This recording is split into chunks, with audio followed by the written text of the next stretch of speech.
Hello, welcome to episode 4 of the Brád-Cast. My name is Anthony Brady, and today we are going to be talking about forecasting. I'm not going to attempt to try and train anybody on how to actually do forecasting. I'm just going to try and talk a little bit about the art of forecasting and provide a few observations of what I've seen, some good, some bad, some ugly, around all of that. But before we get into our topic for today, I want to kind of start off by mentioning I was doing a little bit of nerd reading on podcasting in general, and I'm reliably informed that the vast majority of new podcast projects out there, the vast majority of them fail at episode 3. So here we are with episode 4. So I'm going to take some congratulations on that one and kind of say now, you know, we've achieved something. Now, apparently the further reading goes on to say that the true benchmark, the true mark of achievement here is probably around about episode 21, 26. Apparently 99% of all podcasts don't make it that far. So I'm going to take that as a goal. One-ish a week, thereabouts. So episode 4. Hope you're enjoying it so far. We've got 3 other episodes in the catalogue there if you want to go back and check them out. So yeah, anyway, other thing to mention as well is that I mentioned that this podcast is obviously closely connected to my own WFM consultancy business, and I which has a group on LinkedIn, and very, very delighted to, another milestone here is just in the recent week, the group surpassed 900 followers and heading quickly for 1,000 followers. And again, if you do some reading on that, there's a ton of people out there with LinkedIn pages, and numbers can be modest. So yeah, we're doing well here. 900. If we get to 1,000, I don't know, maybe I'll sing a song or something. I don't know. We'll cross that bridge when we get to it. Anyway, let's get back to what we want to talk about today. So yeah, so I'm kind of doing a series here of, I'm going to call them fundamentals of WFM. So we've already covered off on an episode where we covered off generally what is workforce management anyway. And then we jumped into starting off with capacity planning. And today I'm going to talk about forecasting. So forecasting 101. There are 2 primary elements that get forecasted by a forecasting department or function or team or whatever you want to call them, and it's contact volume. How many things are we going to get? How many phone calls are we going to get? How many emails? How many chats? Widgets, whatever you want to call them. How many, whatever is our business, we're in the customer service game primarily. So how many of them are we getting? And then the other thing that we rely on our forecasting team to do for us is to also forecast the handle time. So when we get our phone calls or when we get our emails or chats or whatever, how long is it going to take? This is different from a target. Forecasting helps inform what the targets may or may not be. It becomes a little bit of a bit of an event in itself. But forecasting is not just simply kind of saying, historically we have, I suppose, answered phone calls at a speed of 5 minutes per call, therefore there's no reason to suspect that won't continue. Businesses being who they are, they're generally always looking for, and I've mentioned, going after those efficiencies. Handle time, productivity is an obvious area to go after, so it's not unusual to find organizations kind of looking for ways to continuously improve their average handle time. And if it was at 5 minutes, okay, well, how do we get down to 4.5 minutes, and how do we get down to 4 minutes, and how do we do that in a way that doesn't affect things like quality and customer satisfaction and things like that. So it's so they're the elements, and we rely on our forecasting team to do that. And some of the areas where they might be able to help forecast on the handle time specifically is understanding that their handle time, like volume, has patterns to it, has trends to it, and things don't behave the same. You'll start to find that when you look at the data and you analyze it, that the handle time in the evening times tend to be longer, because probably the profile of the customer who's contacting in the evening is just fundamentally a different person and than the people who are ringing during the day. The people in the day are probably just trying to get a quick bit of customer service done on their lunch break maybe, or I'm being very, very generalistic here, of course, but these things get picked up in trends, and we rely on a forecaster to kind of set the tone here. The impact of new hires as well comes into the picture in a big way, and we rely on our forecasting team to provide that. A lot of maths. Again, I've said it in previous episodes. There's a lot of maths that goes on here, and some of the other things. So what I wrote down a list here, right? So historical data. I have a little asterisk on historical data because you just need to be careful with historical data that you are not cannibalizing your own data. And what I mean by that is that I have seen it. It does happen occasionally where if the service has been, if your average speed of answer or your abandon rate has been very, very poor for a long period of time, it then can generate something called recontacts, which, if you think about it, is just simply put yourself in the shoes of the customer for a second. That's just simply the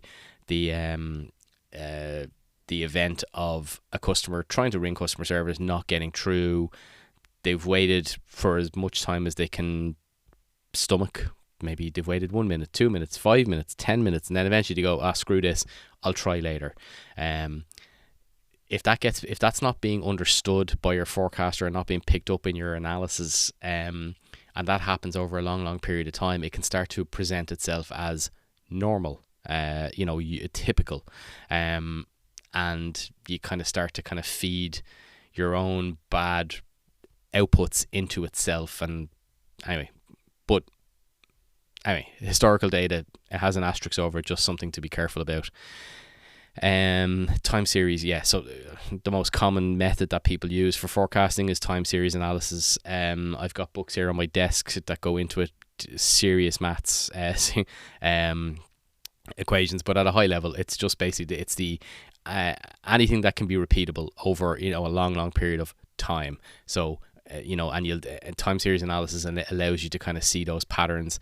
And some of the other items I wrote down here, like, so you start to kind of see things like the trends, the seasonality. Another thing that forecasters engage in is something called normalisation, which again is that when you start to kind of if you're doing it right, of course, you'll start to see those clear patterns, and from that then you'll be able to see what is sitting outside of those patterns, and then they can generate a bit of a discussion or a debate amongst the forecasting group, where they'll look at it and go, oh, okay, so if this is our trend and this is our pattern, what's going on here? And they'll kind of, hopefully they'll dig around a little bit and try to find out what it is. And if it's something that was considered to be a bit of an outlier, something that's not going to be likely to be repeatable again, then they'll normalize it, which is just essentially a way of squishing it or squashing it or ignoring it, is another way to say it. Just kind of saying, okay, that was just a blip, we're going to get rid of it. So these are all the kind of things that goes on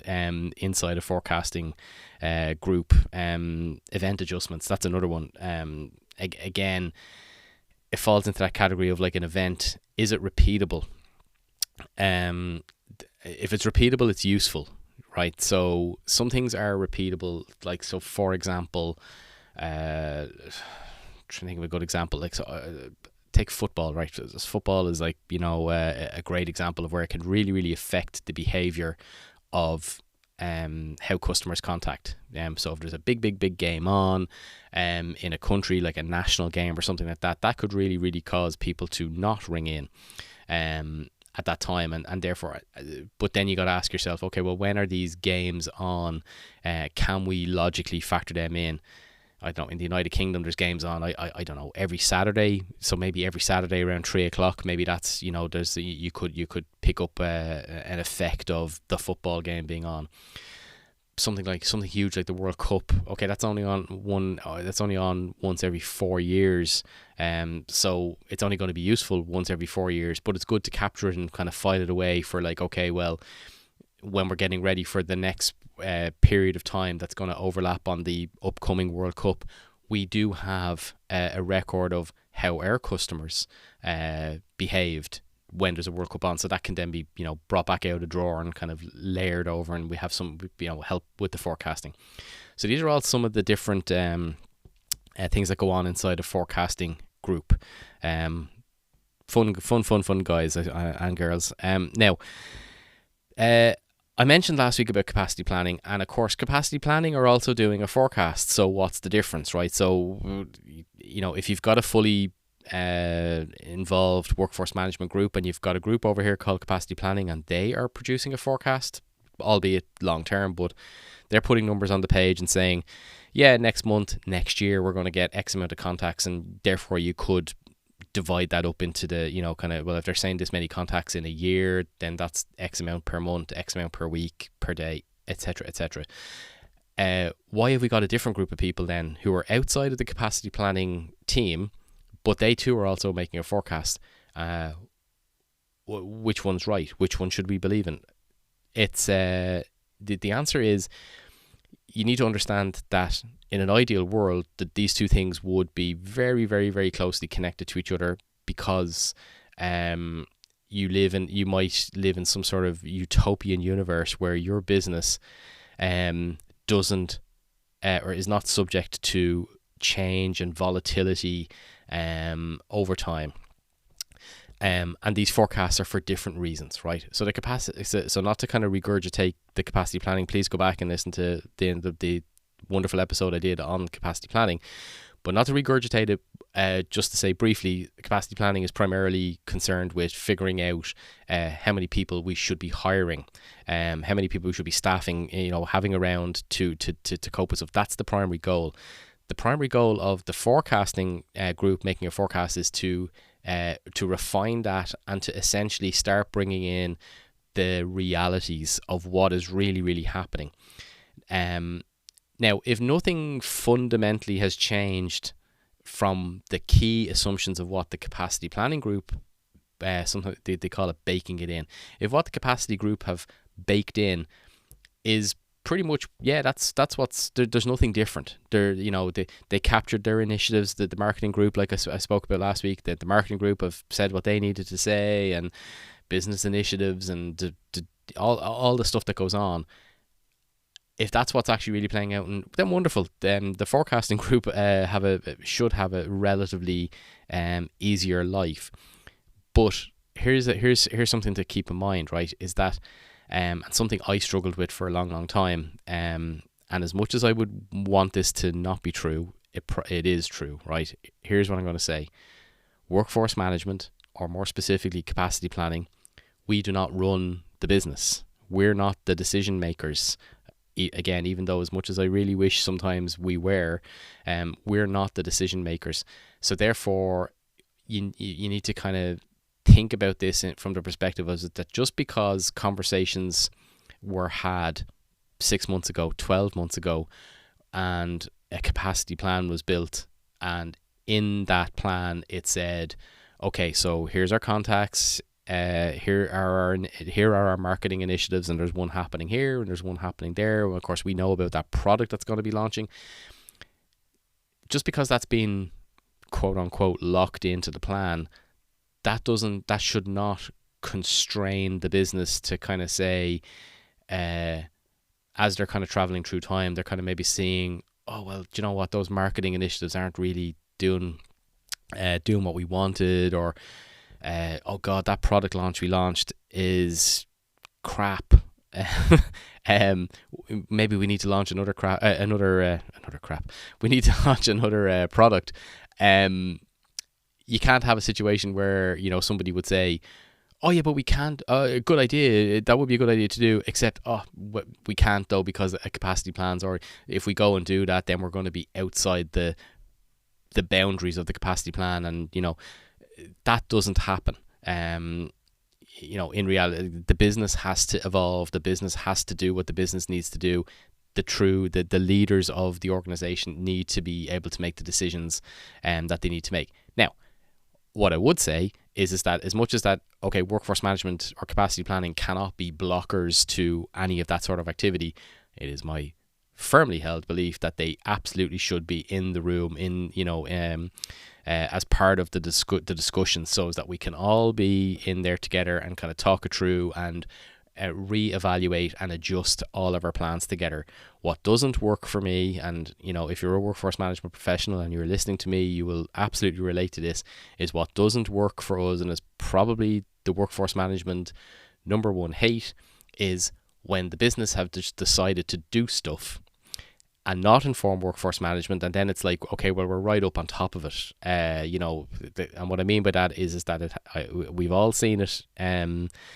We've all seen it and felt it, whereby it could be like next week and someone might just casually mention, we're all looking forward to the product launch of, I think I mentioned Gizmo X. So let's go with Gizmo Y.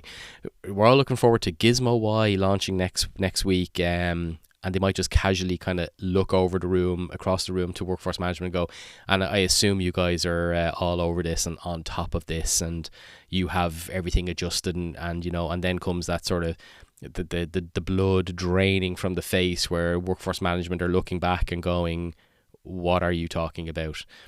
And then you start getting into this, and then you start realizing that, oh my God, there's been a whole group of people in this organization who've been having conversations about Gizmo Y for weeks, maybe even months, and they've been talking up a great game about what it's going to do and how it's going to really change the business and it's going to do whatever, and our poor workforce management people have been largely kept in the dark, and they're like, we don't know anything about this, and therefore there is no plan, and whatever's going to happen next week is going to hurt. It's going to hurt a lot. So not to kind of spiral out of control and turn this into a rant, bringing it back, as much as I really wish sometimes workforce management were decision makers, were not. But I suppose my trade off here is that I really encourage and a large part of the skill of being in workforce management is trying to figure out how do you get yourself into those conversations, making sure that you are a business partner, you're linked in to everyone, so that when these new realities are playing out, you're not left in the dark. So but back to the kind of, we have two different forecasts, and why, so which one should we really, it's important to kind of it's not helpful to look at these two different forecasts and go, well, which one is right and which one is wrong. It's more helpful to kind of look at them and go, what was in, what are the differences, and what were, so the capacity plan forecast may be 10% off, but that's okay, because that makes sense, because it's 10% off because it didn't know about Gizmo Y. Our forecasting group, our forecasting team are producing a forecast that's close, has a better accuracy, is closer to reality, because hopefully they were aware of what that is, and we move on from that perspective. So yeah, two different forecasts.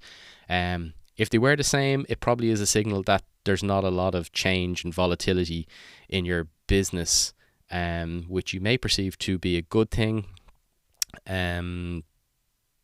Maybe so. Okay, let's move on. Dealing with the reforecasting. Oh yes. Okay, so yes. Okay, the forecasting group, because they deal with realities, they will often engage in something called reforecasting. Now, I understand what reforecasting is. Reforecasting is essentially just doing it over again based on new information. So the original forecast may have said we're going to get 1,000 contacts. Then someone mentions about Gizmo Y, conversations I had, and now the reforecast says, oh, okay, well, now that we know about Gizmo Y, it's going to be more like 1,500 contacts. Okay, great. Then something else happens, and now 1,500 becomes 1,600, and then something else happens, and so you see that the forecast can get adjusted. Now, that's all great, as long as, remember, the forecast is an input, right, to a larger planning process. It's only really helpful, really, if the forecast, as it's adjusting, it's going on into the scheduling process, on into the rest of the, you're left with RTA at the end of the process.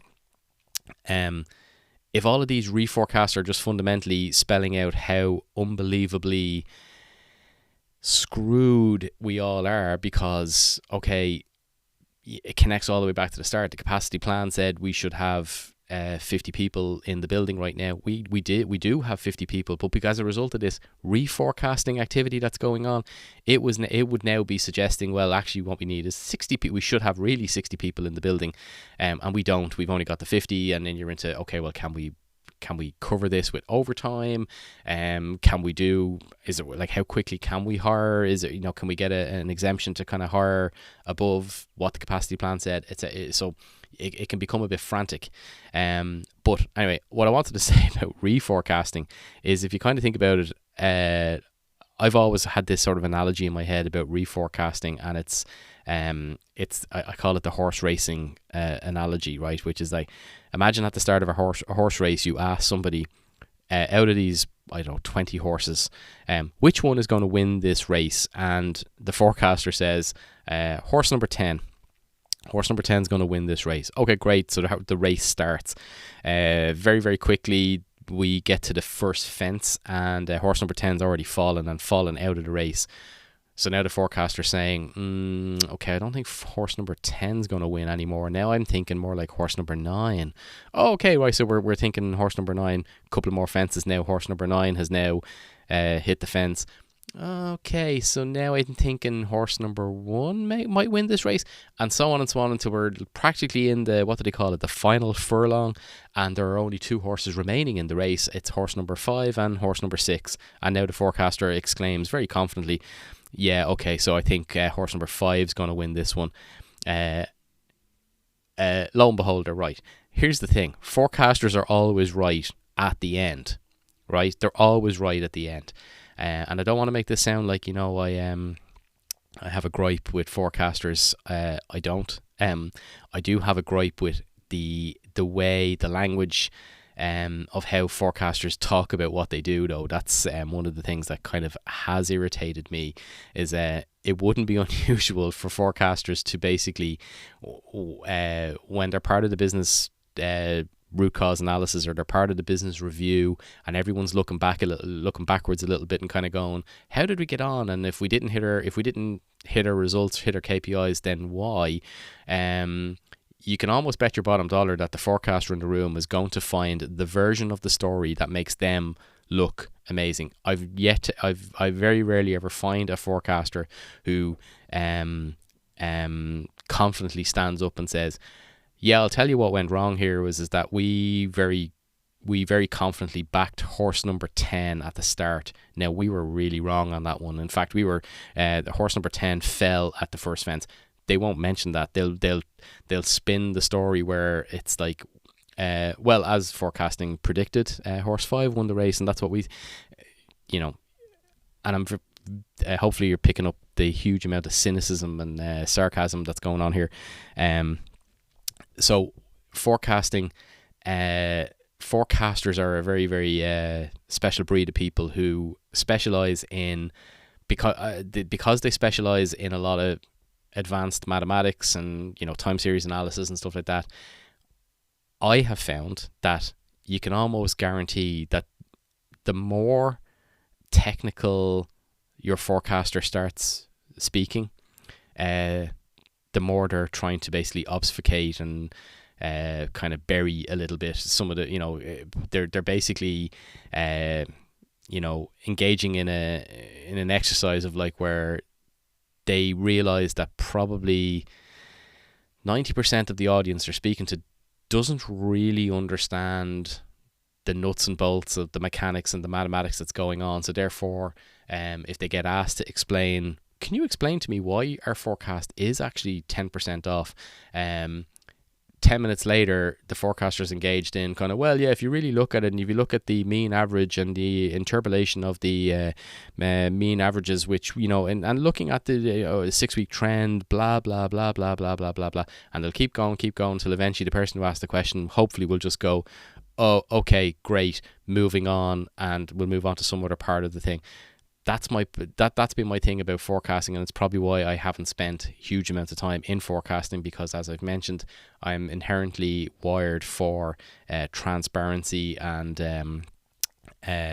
non-political activities. So therefore, if I was a forecaster, I wouldn't last very long, because I probably would be the person to just say, yeah, we absolutely backed horse number 10 in this race, and wow, we were wrong. This is forecasters are almost like a clandestine group. I mean, probably labor that. You probably disagree with me. If you do, great. Please, I'd love to hear from you and give me your thoughts. If you are a forecaster, please don't paint my picture on a dartboard and cause me pain. So what is forecasting for? Should we flex your capacity? Forecasting, again, what is it for? It's to help inform leaders to make better decisions. Really, that's what it's all about. And not just them alone, of course. We're all in this together. Capacity planning are part of the equation. The scheduling group, I'm going to talk about them on my next episode. And then finally, we got real time management. We're all part of it. But forecasting, no doubt about it, is they are responsible for producing the bedrock at which upon we build all our plans, whether that's a capacity plan or a short-term planning. Forecasters are hugely important in the equation. What else do I want to say? Oh yeah, so then the last thing I want to kind of mention about forecasting